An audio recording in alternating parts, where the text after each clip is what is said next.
Back in 1958, the North American Aerospace Defense Command, better known as NORAD, was created to detect potential Soviet bombers or missile launches. But as the Cold War went on, NORAD expanded its surveillance far beyond North America, eventually tracking objects all over the planet. Early on the morning of January 13, 1996, NORAD reached out to Brazil's Air Defense Command. They reported that an unknown object had just entered the atmosphere roughly 200 miles northeast of Sao Paulo. When Brazilian officials asked what the object was, NORAD gave the most unsettling answer possible: unidentified. Minutes later, the craft came down near a city called Varginha. Brazil's Army and Air Force scrambled toward the impact zone, hoping to secure the area before anyone else reached it, but they were too slow. Locals had already seen the craft, and whatever beings were inside were no longer there. Over the next few days, a chain of strange encounters unfolded.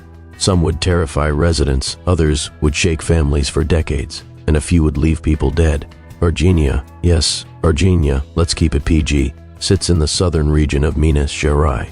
One of those farms belonged to Eurico and Aurelina de Freitas. Just before sunrise, Aurelina heard their cattle panicking. It was drifting low, trailing white smoke and wobbling like something badly damaged. She called Eurico, and the two watched it struggle in the sky for nearly an hour before it slipped beyond a nearby ridge. On the other side of that ridge, a man named Carlos de Souza was driving toward the airport. He heard a strange, muffled roar, at first thinking it was his truck. He pulled over until he realized the sound was coming from above. There it was, a cigar-like craft, barely 300 feet above the ground, visibly losing altitude. It had windows along the sides and a long, jagged fracture splitting the hull with white vapor pouring out. The smoke didn't look like engine fire at all. It was too white, like escaping gas, not burning fuel. Carlos, sensing it was about to crash, got back in his truck and followed it. The craft dipped over some hills, nosedived, and vanished. After a short drive, he found a dirt path leading up a rise, and from the top he saw wreckage scattered everywhere. As a trained pilot, he ran toward the debris, hoping to help what he assumed was a small downed plane. But within seconds he realized this was not any aircraft he knew. The smell hit him first, a choking stench of ammonia mixed with sulfur like rotten eggs. It burned his eyes. He covered his face with his shirt and kept moving. Pieces of strange metallic material littered the field. One sheet looked like aluminum foil, but when Carlos crumpled it and let go, it unfolded itself back into perfect shape and drifted to the ground as if weightless. He barely had time to examine anything. The sound of roaring engines grew louder. A convoy of military trucks was racing straight toward him. Soldiers yelled at him to back away. One pointed a rifle so close he could see the rifling in the barrel. Shaking, Carlos retreated. He left the scene and stopped at a roadside cafe to calm down. But two sharply dressed men in dark suits soon approached him. They told him they knew exactly who he was and where his family lived. They instructed him to forget everything he had just witnessed. He didn't tell a soul for 26 years. Meanwhile, the military recovered debris at the crash site. The craft looked large enough to hold a small crew, so patrols were ordered to search for survivors. There were survivors, just not anywhere near the wreckage. By sunrise, residents in Varginha began reporting bizarre sightings. Around 8 a.m., a college student claimed he saw a small creature crouched in an alley. It had oily brown skin, long fingers, no hair, and no clothes. And yes, for some reason, aliens never bring pants. A short distance away, 3 girls, Liliane, Valkyria, and Katia, were walking to a nearby park. They cut through a vacant lot and stopped in horror. There, crouched beside a wall, was a being about 4 feet tall with a large head, 3 distinct ridges on its skull, and enormous red eyes.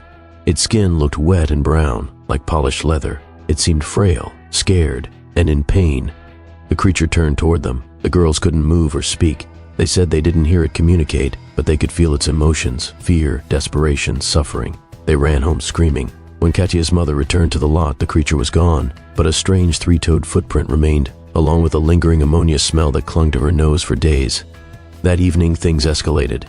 Military police officers Eric Lopez and Marco Cherez spotted a small humanoid figure dart across a road.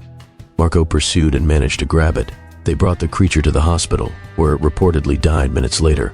Marco's health crumbled after the incident. His skin felt oily, he couldn't shake the smell of ammonia, and he rapidly declined. Within 2 weeks, the 23-year-old officer was dead. Doctors claimed unknown causes and ordered an immediate closed casket burial. Blood tests later revealed toxic substances, accounting for nearly 8% of his blood content. substances doctors couldn't identify.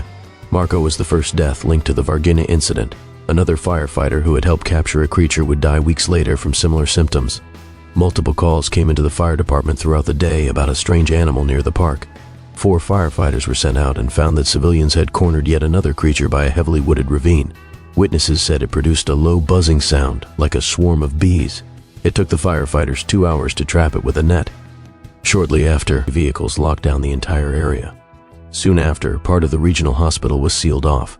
Doctors and nurses were told the event was classified. Everyone involved, hospital staff, firefighters, police officers, were forced to sign non-disclosure agreements. Some were threatened with prison. Soldiers were warned that speaking about the incident could be considered treason. For 25 years. That changed when one soldier anonymously, later nicknamed Military X, came forward for the documentary Moment of Contact. We'll call him Raul. Raul claimed he saw the creature inside a box being handled at the hospital. He described its skin as dark red-brown, shiny and oily. Its foot, partly exposed, had 3 long toes. He said his commanding officer told him directly, "You did not see a human. You saw something supernatural. If you ever talk about this, there will be consequences."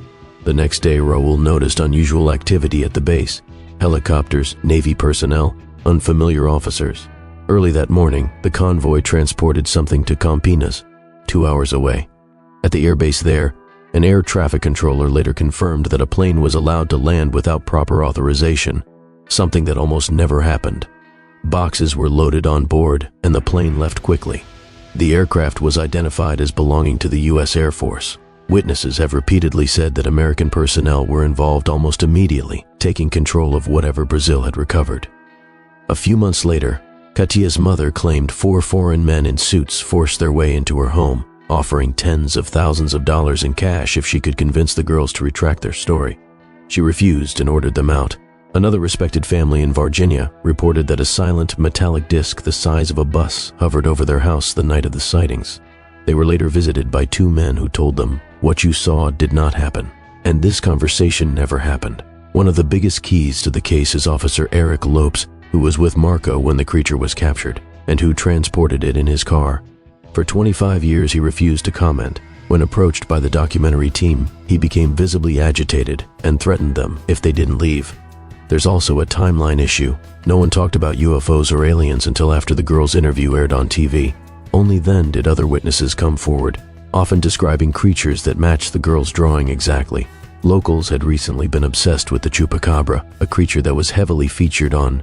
The girls saw a local disabled man known as Mudinho, Little Mute, who often crouched and stared at objects on the ground. He lived near the vacant lot where the girls saw the creature. During the storm that day, he could have been soaked and covered in mud, potentially scaring them. The girls insist they knew Mudinho and wouldn't mistake him for an alien. But in their earliest reports, they said they didn't know him. Someone's memory is wrong, possibly unintentionally. Even Katia's mother's story about the men in suits evolved over time. Originally, she mentioned no briefcase of cash, but later versions included that detail. As for Officer Marco, the claim that he was perfectly healthy isn't accurate. Records show he had an infected cyst on his arm well before the incident. The Brazilian military eventually released a 1,000-page report concluding that Marco wasn't on duty that night. The convoys were part of a scheduled training exercise and no extraterrestrial evidence was found. Whatever the truth is, something happened in Varginha in 1996, and nearly 30 years later, Brazil and the world still can't agree on what it was.